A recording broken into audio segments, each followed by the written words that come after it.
Hello everyone, I am Kamal Singh. And I am Aayush Kumar. Today we are going to present you the role of green movements and sustainable development based on the chapter The Ailing Planet. So now let's start.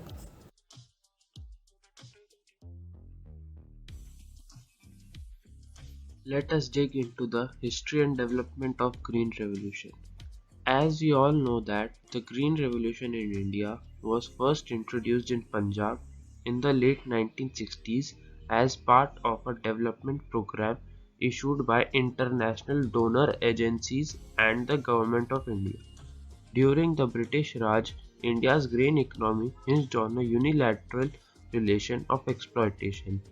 Consequently, when India gained independence, the weakened country quickly became vulnerable to frequent famines, financial instabilities, and low productivity.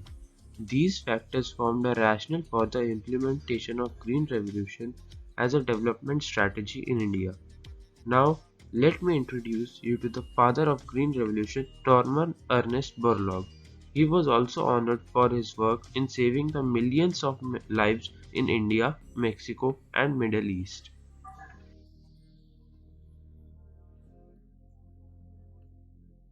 Green Revolution in India was led by Dr. M.S. Swaminathan and was one of the most successful programs and is often credited with transforming India from a begging bowl to a breadbasket.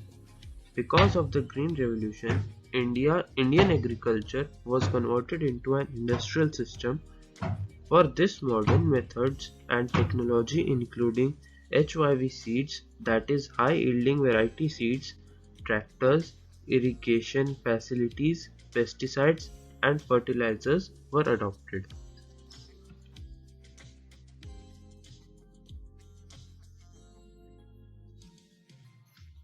We need to save our Mother Earth.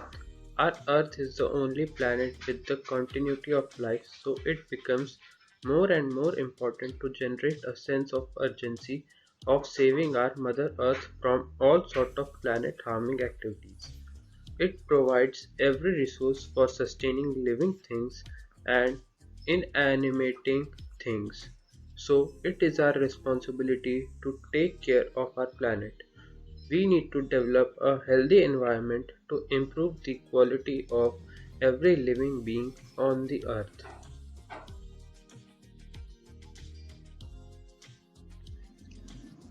We shall now understand the importance to save our Mother Earth. Though there are several reasons, but most important reasons to save our Mother Earth are as follows. First, and the most basic as well as important reason is that it is our only home we all have, and that is why it is highly important to take important measures to save this planet. Second, because of diversity of our planet, we can all coexist together. All variety of plants and animals are able to exist together due to diversity of life. Third, saving our earth, its environment becomes highly important as it provides us food and water to sustain life.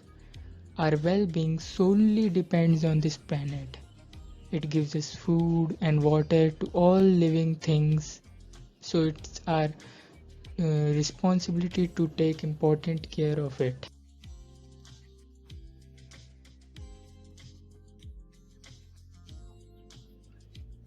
Now let us dwell upon some measures to save our beautiful Mother Earth. First, cut down on what you throw away. Let's follow the 3 R's to conserve natural resources and landfill space. Second, we should volunteer for cleanups in our community, and this should start from our home itself.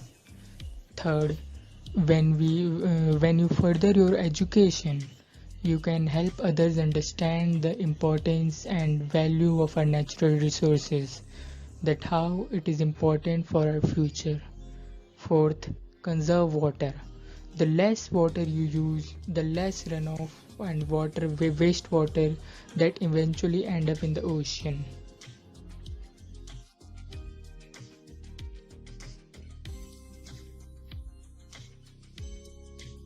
Here are few more measures to save our Mother Earth.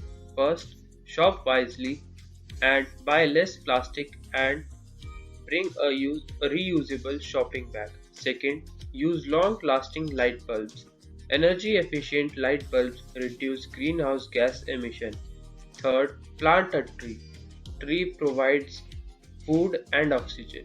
They help save energy, clean the air, and help combat climate change. Fourth, don't send chemical into waterways. Choose non-toxic chemical in the home and office.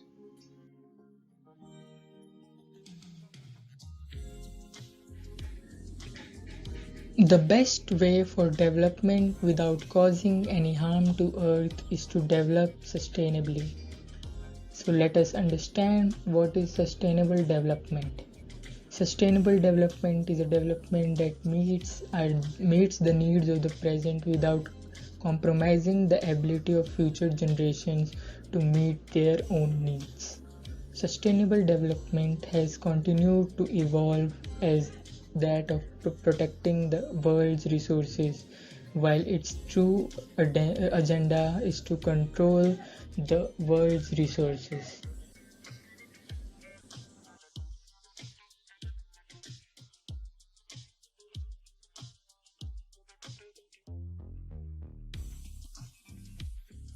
Let me brief you a little more about sustainable development. So, the World Commission on Environment and Development popularized this concept in 1987 and defined this idea as a development which meets the needs of the present without compromising the ability of future generations to meet their needs. Their aim was to prevent the stripping of the natural world of resources that belongs to the future generations. The only way to undo this mess created by us is to adopt sustainable development and to promote a more social, environmental, and economic thinking.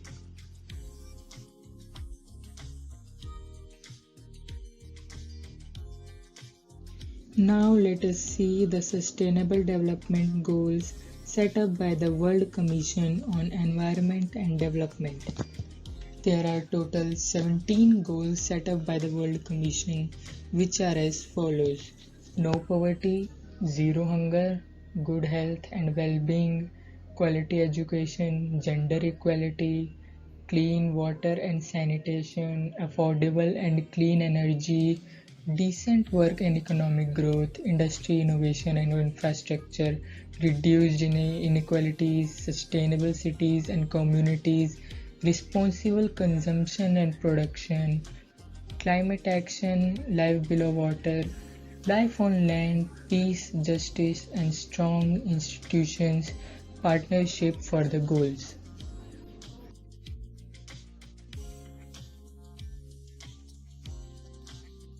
Last but not the least, in conclusion, I would only like to say that we should understand that Earth itself is a living organism, an enormous being of which we are all part of. Earth has its own metabolic needs and vital processes which need to be respected and preserved, because we have not inherited this earth from our forefathers, but we have borrowed it from our children.